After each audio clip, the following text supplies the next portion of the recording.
Well, the Ashes, we're here. Returns to Australia. The first test at Perth. Cannot wait. Should be a mouth-watering clash, and I think a brutal examination of England's Bazball. Can they do it? It's their defining moment, I think, of the McCullum Stokes era, but it comes at a venue that might not be suited to their ultra-aggressive style. Perth Stadium, usually fast, bouncy, and unforgiving. It has exposed a few international sides over the years. England can take hope out of the fact that India did upset the Aussies at the ground last year in the first test, and the fact that Australia are without two of their key bowlers in Josh Hazlewood and Pat Cummins. But Aussies haven't lost at home to England since 2011, so 15 tests since then. Aussies at 13 and 0, two draws. One of those England did escape late, and the other one was on a bit of a lifeless deck at the MCG. So the facts and figures are certainly in favour of Australia. But what's going to happen in this test match?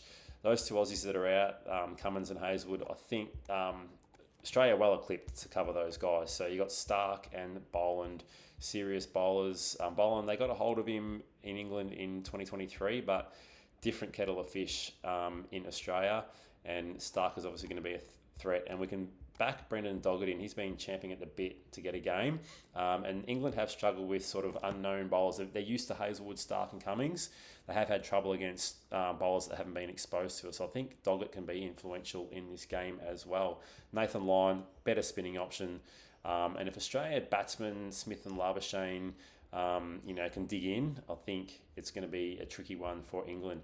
They come in full of belief. And their aggressive tent, it's could go either way here. So, they lose early wickets in Perth. The toss is obviously very important. If they lose early wickets and things begin to fall away, I think they could be in trouble.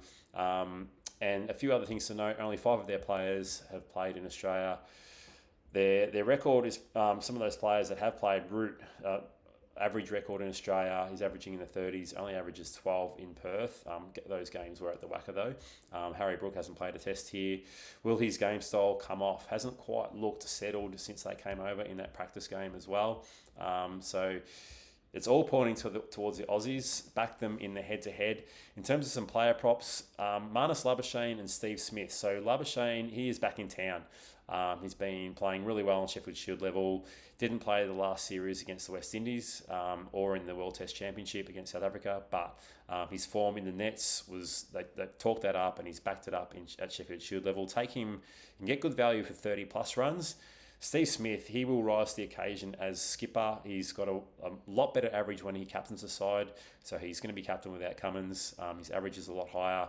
I think he's going to take this game by the scruff of the neck and back in for 50 plus. And I don't mind Brendan Doggett too for at least a couple of wickets on debut, a bit of value there. So going with the Aussies, let us know if you agree or disagree.